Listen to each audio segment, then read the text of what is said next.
I was the first person Micah Parsons met when he was at draft. I was broadcasting the draft. You know, the first thing he said to me when he saw me, when he was walking down, he said, "I'm gonna be just like you."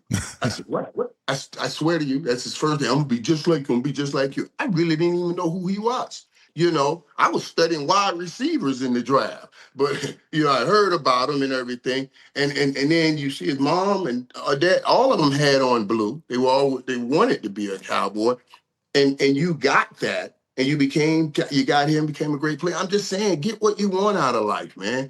You're going to get a lot of money, no matter where it is. Get what you wanted. If you wanted to be here, somehow they should have put egos aside and gave him what he wanted. But the ego, you talked about this, it goes both ways. Is ego on Jerry's side with regards to maybe not giving what he wanted fully to what Micah wanted? Then there was egos on the other side. Now, Micah ended up getting the contract he wanted. He got to Green Bay. It's not like he went to Jacksonville, somewhere that is not known for winning, and he doesn't have a chance to compete. It's not Dallas. But Jim, it's deeper than this. It's deeper than this. It's deeper than this. It's the same thing. What are we just talking about? It's what I tell young men. Like I talk to kids. That's going to college. Mm-hmm. And I'm at the University of Miami. They're going to college. And they live in Miami. Their whole family in Miami. And I said, okay, what do you want out of this? Do you want 4 years or 40 years out of it? Why are you asking me, or do you want to play at Miami, University of Miami, or do you want to go to West Virginia? Your family is in Miami. If you got an opportunity and a choice, given all things, you be where you're going to be forever. So you don't just get the 4 years in school, you get the 40 after that. Mm-hmm. You don't just get the 10 years in Green Bay, you get the 50 years after that in Dallas. You get all of it like I got all of it. I'm just trying to tell you. You see what I mean? It's bigger than the money. It's bigger than just the money, since we're all going to make a lot of money. No, I get that too, because, one of the best decisions I ever made was going to Ohio State. Well, I'm from Ohio. I could have went, to any other college, but in the short term, it paid off with us being successful. Long term, being a Buckeye, it's paid off. So I get and your family's there. Your family's there. Yeah. So when they walk around, they got some clout. Yeah, that's your some family. Yeah, No, you see what I mean? Your family ain't going. I tell the kids, your family ain't going to West Virginia. You're going to get 4 years in that kid. Right. They ain't going to never get on the plane and go back to West Virginia. You know what I mean? And West Virginia might be a nice place. I'm just using it as an example. Mm-hmm. I'm just using it as an example, man. When I graduated from the University of Miami, I graduated after my junior year. I could have played another year. I did that so I can control my afterlife. When Green Bay called me with the 7th pick in the NFL draft, you heard Sterling Sharp talked about it. Oh, Green Bay, they called me. They had to call me because I was a junior graduating.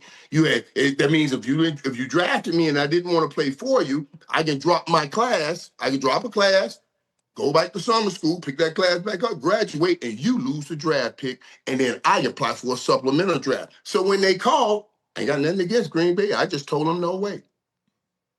Wow. No way. No way. Because I wanted the afterlife, and I wanted a LA team, a New York team, or the biggest brand in sports, the Dallas Cowboys. And I landed here. I was directed, and I thought Michael was directed, and I wish they would have kept him in his direction. That's all I'm saying. I'm just maybe it's me personally. I get it. So when you were playing, and he had a $200 million podcast right here. I don't even hear about the podcast. $200 million. Well, if he'd have stayed in Dallas, okay, right? Because every time Michael said something, when I come on the show, the first thing they put up is Micah Parsons said this on his podcast. Okay, I get you. So that's not the case. He can get one in Green Bay, but it's not the same as it's getting it in Dallas. Okay, we ain't gonna wake up every show and say Micah Parsons said this on his podcast. Ain't nobody on you. You see what I'm saying? That's valuable. That's money. That is money. I'm trying to educate my people, our people, all people on money is not just green, the tender, not just that piece of paper that they tender. It's your eye gate, it's your ear gate, it's attention in this. We just got to get educated. But that's the part of it too. Being young too, and back in college, I knew what people were telling me about the long term, because they say if you're a Buckeye, long term is going to pay dividends at 18, 19 years old. I know, but I got an idea. When you get in the league, you got to know some of these franchises are, for life. Even if you may not be there your entire career, you can come back to it. I think, and I can't talk for Mike because you've been around it. Again, the ego part of not kind of getting what you want, how you want it, and maybe the conversations that he had with Jerry. Again, I said people got to be careful, and you know this, Mike.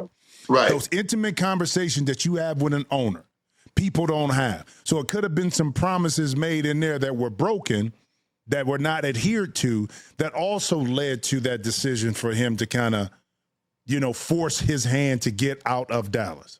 True? Right. Ego got in the way, and then words were said. And my concerns, and I talked about it on my locker room podcast. I said, Micah is like Michael.